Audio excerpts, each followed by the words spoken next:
Assalamu alaikum everyone. Because inshallah our next speaker is one you don't want to miss. So I'm going to introduce an Imam that doesn't really need much of an introduction, mashallah, but my job is to do it anyway. Imam SULEMAN is the president of Yaqeen Institute for Islamic Research and a professor of Islamic Studies at the Southern Methodist University. He is also the resident scholar of the Valley Ranch Islamic Center and the co-chair of Faith Forward Dallas at Thanksgiving Square at Multi-Faith Alliance for Peace and Justice. But one of my favorite titles of Imam Ahmad is a resilient and committed social justice advocate and activist, inspiring thousands and influencing many more through an understanding that the values embedded in our religion is not solely for our halaqas and sermons, but to be put into action. So inshallah, if everyone can just please give me their undivided attention to introduce Imam SULEMAN. Assalamu alaikum wa rahmatullahi wa barakatuh. أعوذ بالله السميع العليم من الشيطان الرجيم بسم الله الرحمن الرحيم الحمد لله رب العالمين ولا عدوان إلا على الظالمين والعاقبة للمتقين اللهم صل وسلم وبارك على عبدك ورسولك محمد صلى الله عليه وسلم وعلى آله وصحبه وسلم تسليما كثيرا. First and foremost, I want to just express my gratitude to each and every single person that has contributed to the making of this organization, to the making of the Muslim community in New York, to the making of New York, to the making of the country, and to the making of the Muslim community around this nation. This is a historic community, and there is so much fadl and virtue in the people that are in this room that have done so much for us. Many before the social media age, many planted the seeds for institutions that would grow that would not be attributed to them. But Allah knows what you have done to make this happen. And so I want to express my gratitude to each and every single person here. The Prophet ﷺ mentioned a person who has gray hairs that they earned in faith and in the pursuit of this cause. And mashallah, there are many blessed gray hairs, no offense, in this room that will be a light on the Day of Judgment, as the Prophet ﷺ said. So thank you, Jazakumullahu khairan. Every single one of us that is active in any capacity in the community today is a fruit of your efforts. And we are all indebted to you and grateful to you, even though sometimes we don't properly express it. So a round of applause for all of you. I'm like, and maybe it's because my kids are starting to get older and I see myself soon becoming, reaching uncle status, even though I'm an 80s baby, but I never appreciate or like the uncle bashing or the auntie bashing in the community. We are who we are because of our elders, and everything that we do is only because of their efforts and because of their sacrifices and the footsteps that they have put ahead of us that we could walk in. So yes, mistakes are made. Yes, just like uncles in a family, sometimes there's a disconnect and a cultural disconnect, and sometimes our jokes don't really make sense to each other. And there's awkwardness sometimes in trying to communicate across generations, but at the end of the day, it is only because of their efforts. And the Prophet ﷺ mentioned, Asdaqul Asma al-Harith wal-Hammam, the most blessed of names to Allah subhanahu wa ta'ala, the most truthful of names, are al-Harith and al-Hammam, the one who plows the field and the one who grows the crops. I recognize that as we stand here today, there are many old friends in this group, and I loved what you said, Imam, about how you guys came out of a tafsir circle. So you brought the Quran to life with the development of this organization. I'm going to be very straight up with you. Imam Siraj Wahaj walked up to me in October at an ICNA Relief fundraiser in Southern California and said, give me a date. I was not going to say no to Imam Siraj Wahaj. He has too much of a right over me as someone who was mentored by him and who benefited from his work and the work of all of you for me to say no to him. And I said, okay, Sheikh, well, let me get back to you. He said, no. Open your phone and give me a date right now. So I gave him the date, and I didn't really think much of it, because when Imam Siraj says, Sam'an wa ta'an, we hear and we obey, I didn't think much about it after that. Then I had the pleasure of speaking to Sheikh Ahmed about the specifics of this program that we have today. I want to reflect for a moment as we just passed Martin Luther King Day. We had the opportunity in Dallas, Texas to host a very famous clergyman by the name of Reverend William Barber, who became known to many people at the Democratic National Convention and who is leading the Poor People's Campaign in light of what Dr. Martin Luther King envisioned but did not live to see, that campaign against poverty. And subhanAllah, I remembered for 5 days as he toured Dallas and listening to many different people speak about Martin Luther King, no one mentioned his wife in any of those 5 days, Coretta Scott King. And I looked at this image, and I stared at this image for a while, and it's one of my favorite images from the civil rights movement. It's an image of Dr. Betty Shabazz, may Allah have mercy on her, the wife of Al-Hajj Malik Shabazz, Malcolm X, may Allah have mercy on him. This is Dr. Betty, it's Dr. Coretta Scott, and it's Marilee Evers, all together in one photo. And I thought, and I think to myself when I look at that photo, how much greatness is in that photo that doesn't get recognition, that doesn't get spoken about. How many awards should they have received? But instead, their mentions are often forgotten. It's a reality of how we function as a society that there's often a face, and we don't pay attention to who nurtured that person's growth and that person's evolution, and those that continue to sustain them as they move forward in noble causes. Because it's not just the people that made you, it's the people that continue to hold you up as you're able to do work, as you're able to progress forward. And when we talk about great people, we often forget great organizations and institutions and environments that nurture those people. And we have a problem as a community. We're nostalgic. We keep on waiting for another Muhammad Ali, and we keep on waiting for another Malcolm, and we bask in their glory and in their praises, while at the same time ironically ignoring the many potential Malcolms that are rotting in an unjust prison system here in New York and all around the country. So we celebrate them, we celebrate the mention of Malcolm, and we glorify Malcolm on our stages, but we're not actually out there looking for other people that are forgotten Malcolms, potential Malcolms as well. We celebrate Muhammad Ali, who shook up the world and who stood in front of cameras and stood in front of foes and friends, and before the sanitization of Muhammad Ali, because we sanitize all of our figures, great figures when they die. They say the greatest way to kill a revolutionary is to build him a statue, to build him a monument. And so we celebrate our figures after they die, but we're not actually celebrating the figures, we're celebrating what we want those figures to be. And so we don't celebrate Martin Luther King Jr. in this country. We don't celebrate his war on militarism or on poverty or on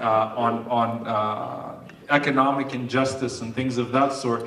We only celebrate the I Have a Dream speech because it's nice to be able to hijack and commodify a speech about being ambiguous to color in this country.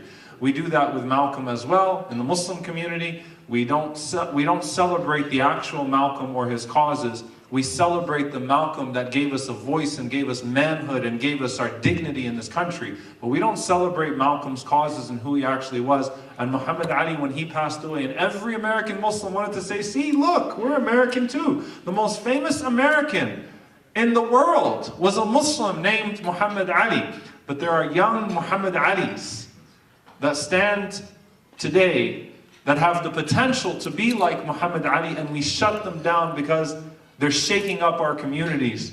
And we only want to celebrate a man that shook up the world in the past because we can commodify him now conveniently. But how are we investing in trying to nurture an environment where new Muhammad Alis can be born, and new Muhammad Alis can be raised, and new Muhammad Alis can raise so that they can provide shoulders just as the great Muhammad Ali that we celebrate provided shoulders to us today. It's very easy to celebrate. It's not easy to emulate. It's easy to celebrate the Prophet ﷺ and his companions. It's not easy to emulate the Prophet ﷺ and his companions. It's easy to talk about the great things that they did and to make movies and to make and to create all of these images and heroic narratives for the sake of our own well-being. But it's not easy to follow, and it's not easy to build. I was listening to Denzel Washington, and he's not Malcolm X, just letting you guys know. But you know, I was at BHA, Brighter Horizons Academy yesterday, and I was talking to a bunch of kids in Dallas, and I said, and I just looked around the room and I said Denzel Washington, and nobody flinched. And I was like, how many of you know who Denzel Washington is? And nobody raised their hands. And I was like, wow, now we're going into uncle status, all right? Like, that's when you start seeing the shows that you used to watch, and they're now on Nick at Night, or they're like they're considered the old shows. You know, that's when you know that things are starting to change. The world around you is starting to change. But it was interesting as he was talking about social media and how everyone wants to be liked. We all want to be liked. It's a natural part of our psyche that we want to be liked.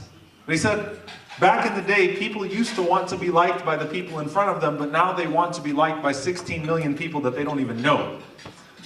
So it's just that void has just grown and grown and grown. And I was thinking about the ayah in the Quran where Allah subhanahu wa ta'ala mentions on the Day of Judgment as people receive their books. Allah is not moved by the popularity of a person. So the awards are not given on the Day of Judgment in accordance with how celebrated or celebratable, if that's even a word, an individual is. The awards are given based solely on merits and who you actually are and what your contribution actually was.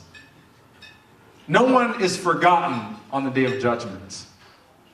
Everyone who gets their book in their right hand got it because of the mercy of Allah as He saw them deserving of receiving it in their right hand, to be celebrated and to celebrate. And I think about that ayah in the Quran where Allah mentions these people who receive their books in their right hands to be celebrated and to celebrate. May Allah make us amongst them. Allahumma ameen. And what's the first thing that they do? Do you receive your book in your right hand?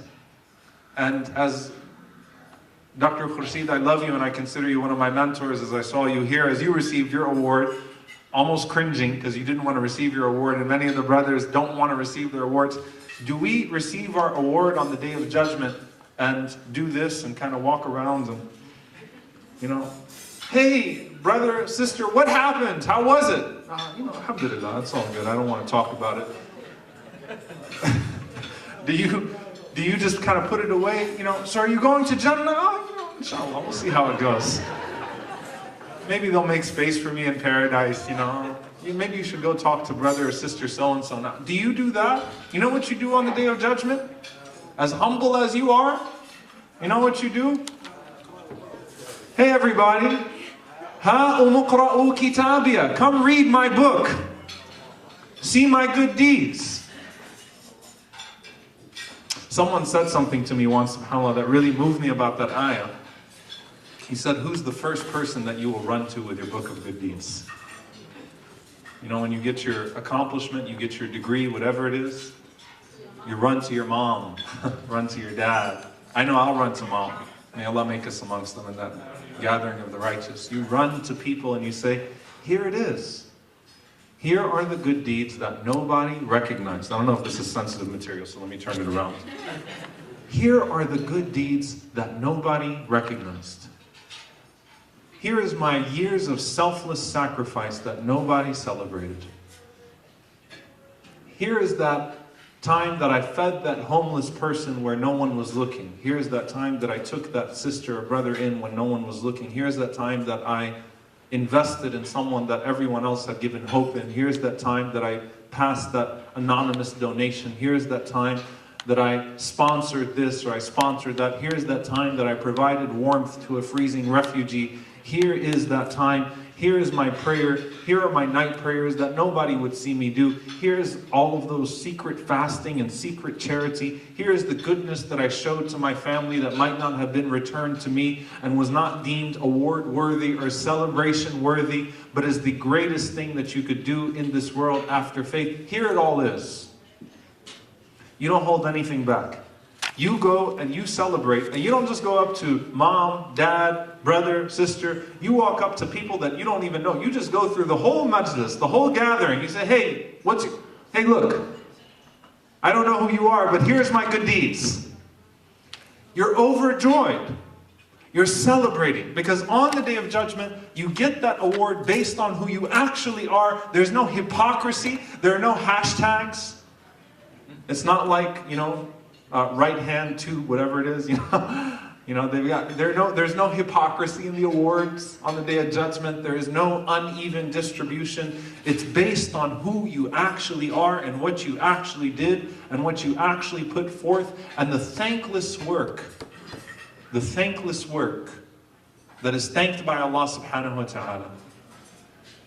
When you give of yourself and when you serve, there's that ayah in the Quran in Surah Al-Insan that we often quote, where Allah mentions to us the spirit of charity in which we should give.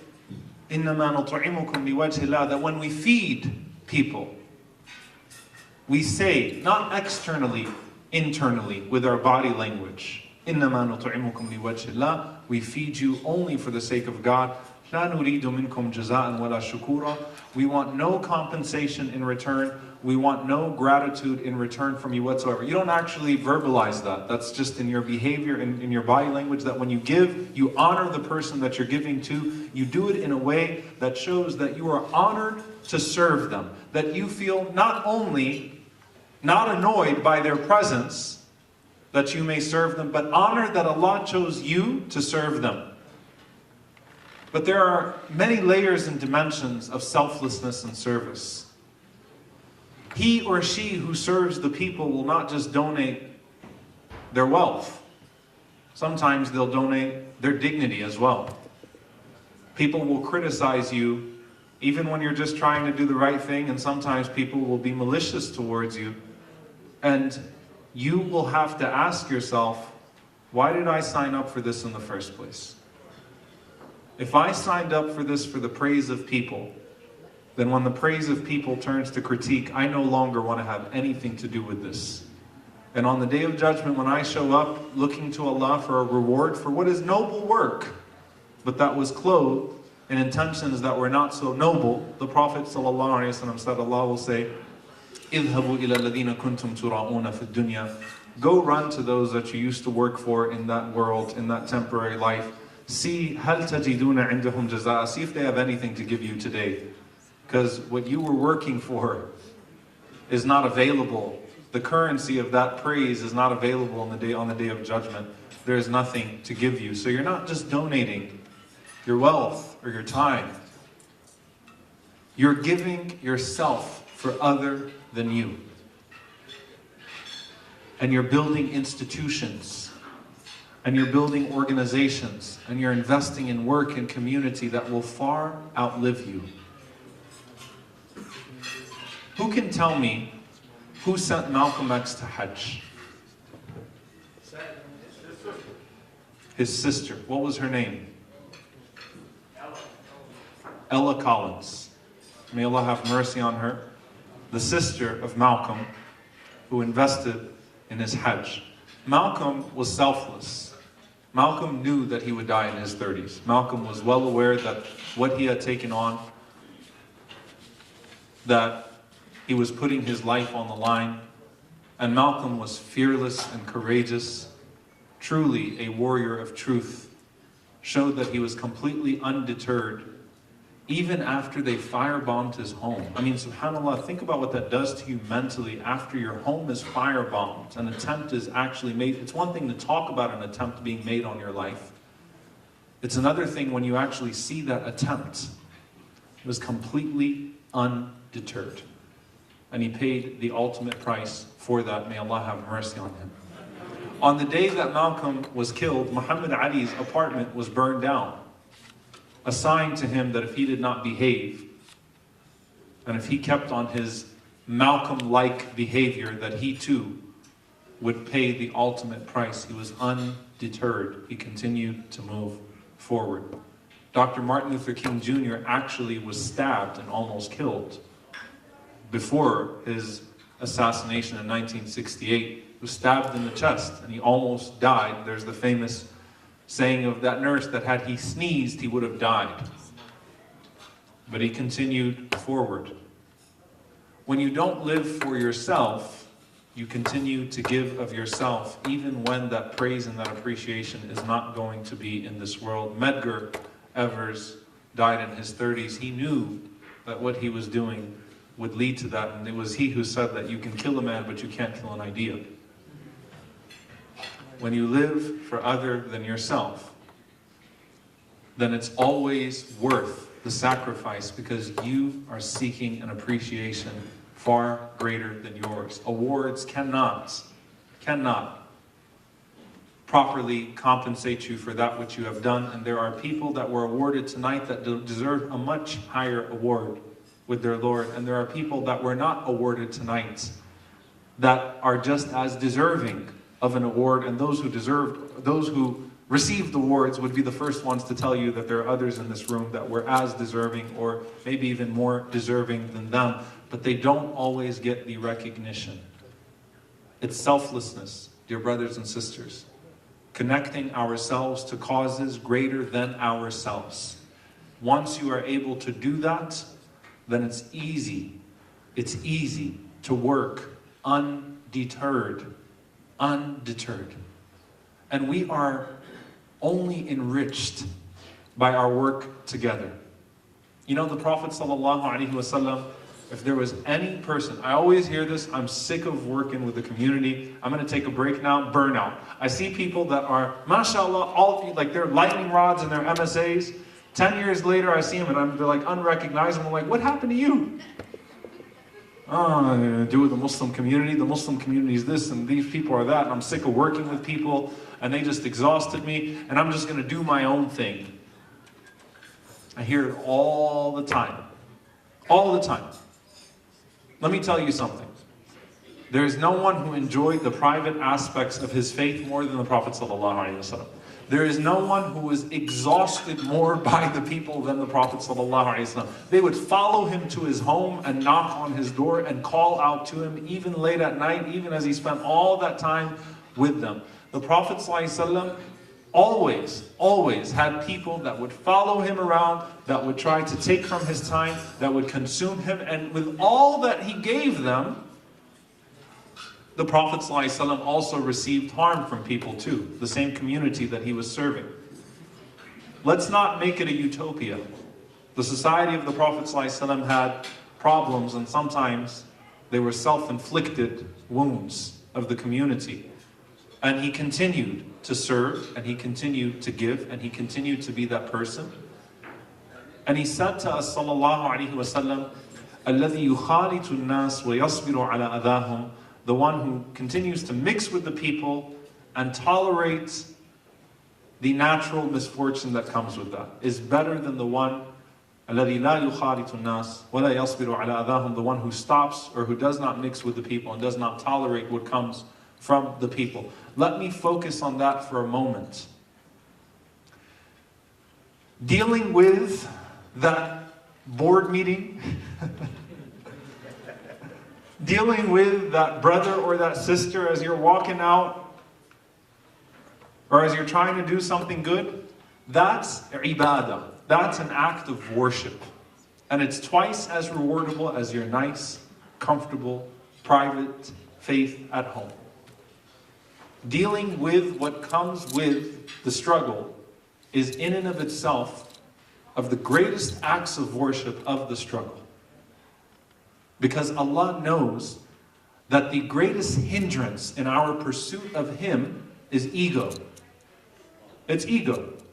And when you're able to let that ego get bruised over and over and over again because you care about the cause, that shows that Allah is more precious to you than your ego. So you take it and you continue. You take breaks. Sometimes you need a break. Just don't let the vacation turn into early retirement. And mashallah, there are people here still working. Didn't retire even when they had the right to retire. Don't let it turn into that. Allah knows how hard it is to deal with the people. But we are enriched and made better by our interactions with one another. The Prophet ﷺ didn't give up on his people. He didn't give up on the people that were oppressing him. He didn't give up on his family members, those that cursed him, those that tried to kill him. He didn't give up on them. He loved his people. Yes, he loved his people. Muslim and not Muslim, he loved his people and he did not give up on his people. So when he says, Allahumma ighfir li qawmi fa innahum la ya'lamun, oh Allah, forgive my people, they don't know any better, even as they're knocking his teeth out and causing him to bleed and killing family members of his, he loved his people. In the famous eulogy of Malcolm, I know many of you know it, by O.C. Davis, that Malcolm did not hesitate to do so, to die because he loved his people so. The Prophet ﷺ loved his people, Muslim and otherwise, Muslim and non-Muslim. And because he loved his people, he tolerated what came from them, and the reason why he had the capacity to tolerate what came from them was because he loved the Lord that brought him those people more than anybody else and anything else. That's where he got that capacity. That's where he got that wus'a, that expanse in the chest to be able to deal with the natural hardship that comes with dealing with the people. Allah knows we are exhausting, sometimes more so than we are exhausted. And you know what the Prophet ﷺ said as a casket went by? He said, Imma mustarihin. I caught that. Maybe that person is either rested or relieved from. That person, as he goes by, either rests or is rested from. Meaning either now that person will rest or people will rest from that person. Think about that. The Prophet ﷺ said that as a person goes to the grave, either people will rest from that person or that person will rest from the people. Allah knows we exhaust and we are exhausted. And working with community is tough work. And there are so many times you want to turn around and walk away from it. Continue with it, because you are not here. You are not here to have your ego stroked. You're here to have your ego bruised for the sake of Allah. You'll take it for the sake of Allah. Now let me just be clear, that doesn't give anyone a pass on being a jerk, alright? That just means that naturally it gets tough sometimes, and we're going to have to deal with certain things in that pursuit and in that work. And we should tolerate that and have that expanse for the sake of Allah subhanahu wa ta'ala, because we work for a greater cause, and we know that what we are working for is worth it. And you know, as I was listening to yesterday, I was attending a khutbah. I know that sounds like crazy to a lot of people, but interestingly enough, the khutbah was about the art of listening. Sheikh Yasser Burjas, we always talk about the art of speaking. This was the art of listening. Okay? And subhanAllah, he quoted Imam Hassan al-Basri rahimahullah, who said, always observe silence when someone is speaking to you. Listen to the one who's speaking to you. If they are an ignorant person, they will increase you in hilm. They'll increase you in patience. So you'll be patient. You'll listen to them. You're not going to cut them off. You're going to learn to listen and take it. You're going to learn to hear the criticism. You're going to learn to hear the ignorance. The Prophet ﷺ would look at a person and let them spew it all at him. Keep going.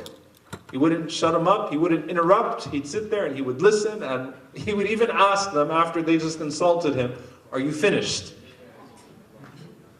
Not like, are you finished in an insulting way, but out of courtesy. Are you finished, O Abu al-Walid? Not you, Sheikh Abu al-Walid. Right. The Prophet ﷺ would listen. So Imam Hassan al-Basri rahimahullah said, if that person is ignorant, then you will increase in patience as you listen to them. And if that person is knowledgeable, then you will increase in ilm, in knowledge as you listen to them. Learn to listen. Learn to observe. Let it come. and understand that it grows you. And on this point of how we are enriched by one another, I want us to think for a moment, subhanAllah, I know that we have role models that we look to in the past and in the present, but you are your own story. You have your own path, you have your own trajectory towards Allah subhanahu wa ta'ala. And the Prophet ﷺ, his greatest success in the institution and the movement that he formulated was not that he turned everyone into a singular personality, but it was that he made Abu Bakr the best possible Abu Bakr, and Umar the best possible Umar, and Uthman the best possible Uthman, and Ali the best possible Ali, and Aisha the best possible Aisha, and Fatima the best possible Fatima, and Salama the best possible Salama. That he was able to make you the best of your own self. And you know what ends up happening as these companions interact with one another, as they came together with their very different personalities? Because we are, and let's face it, we drive each other crazy as a Muslim community for many reasons, but one of the things is we have the most diverse faith community in the country. We have the most diverse, statistically, the most diverse faith community in a country. Now that looks really pretty when you take a picture. But Allah knows how difficult that gets when you actually have to negotiate tensions. But we're enriched by it. We're not hindered by it, or rather we should not be hindered by it, but instead we should be enriched by it. And I give you this example of Abu Bakr and Umar. Abu Bakr and Umar, the right hand and the left hand of the Prophet ﷺ, were very different people. Different experiences, different personalities. They had different triggers. And guess what? They used to argue. Yeah, Abu Bakr and Umar, the two greatest men of this nation. They used to argue. Sometimes it got heated between the two. But they loved one another. They loved one another. And eventually, as they grew together, they trusted one another. When you love someone so much, and you work with someone so much, eventually you get to a point where you can trust that person. And that person can trust you. And so your critiques of one another might get a little bit more pointed, because now you're brothers, now you're sisters. Again, that doesn't mean that you don't try to do it with hilm, that you don't try to do it with generosity and dignifying the other person, but there is a level of trust. Things become more forgivable because you understand that you're trying to make me a better person, and I understand that you're trying to make me a better person. We're trying to make each other better, and that's understood. So you know what ends up happening with an Abu Bakr and with Umar? As they work on each other, as they have their different personalities, but they're around each other so much, Abu Bakr rubbed off on Umar, and Umar rubbed off on Abu Bakr. And you know what happens? After the Prophet ﷺ passes away, and Hurub al-Ridda take place, the mass apostasy takes place, and the hijacking of the zakah system takes place, you know what happens? Abu Bakr became more Umar than Umar for a moment. Umar was the soft one, and Abu Bakr was Umar. And you know what happened after Abu Bakr passed away? And Umar radiallahu anhu started dealing with some of the things, the tensions and the challenges that he was dealing with. Umar became more Abu Bakr than Abu Bakr. Because when you're brothers, when you're sisters, and you're with each other, you rub off on each other. You complete each other. You learn from each other. That was the mechanism of the Prophet ﷺ for dealing with the youth and with the old ones in his community. It was a beautiful sight. Imagine the sight. Imam al-Shafi'i rahimahullah ta'ala teaching, as this young kid, teaching the elders of the community. And they could sit there, and they had the humility to sit there and listen to this young man teach them the fiqh of fasting in the masjid of the Prophet ﷺ. And as he's teaching them the fiqh of Ramadan and the fiqh of fasting, Imam al-Shafi'i, the great Imam al-Shafi'i, takes a cup of water and takes a sip in the day of Ramadan. And he wasn't sick. Did you guys hear what I just said? And Imam al-Shafi'i is teaching in the masjid of the Prophet ﷺ, less than 2 generations removed from the Prophet ﷺ, on the day of Ramadan about how to fast. And he's not fasting, and he's not sick, and he's not traveling. So they look at him and they're like, what are you doing? I mean, is this something we didn't learn? Are you gargling with the water? He said, no, I just haven't hit puberty yet. He hasn't hit puberty, and he's teaching giants. And he said, I'm tired.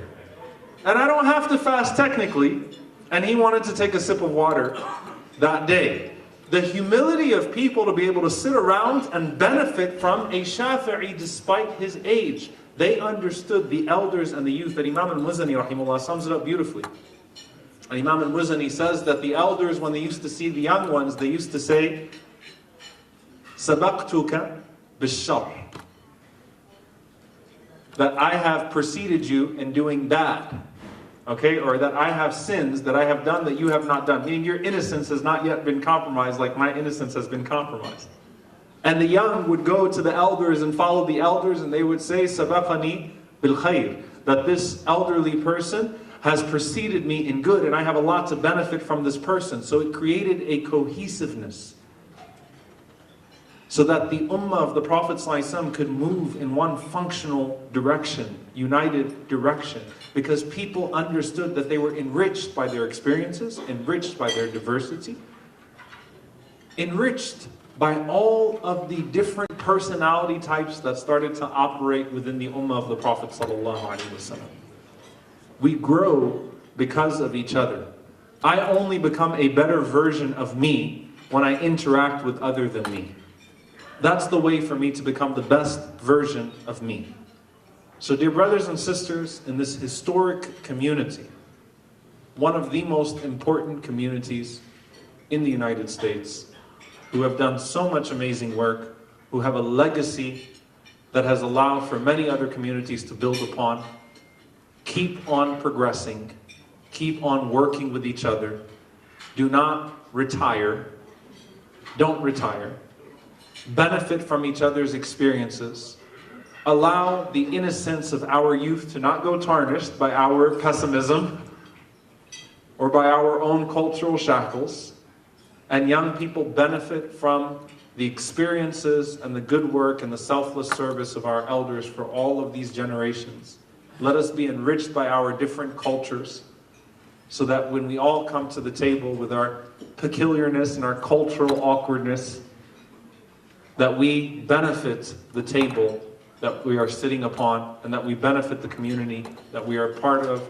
I thank you all for allowing me to be a part of this blessed evening of yours. I ask Allah to bless those who behind the scenes have done so much to put this dinner together, to put this community together. Those who will not be thanked in this world, may Allah thank them in infinite ways on the Day of Judgment. And those who have not been thanked enough in this world, may Allah subhanahu wa ta'ala compensate them on the Day of Judgment. And those who have failed to thank those who have done so much for them, may Allah subhanahu wa ta'ala instill gratitude within them. For verily those who are not thankful to the people are not thankful to Allah. Jazakumullahu khairan. Wassalamu alaikum wa rahmatullahi wa barakatuh.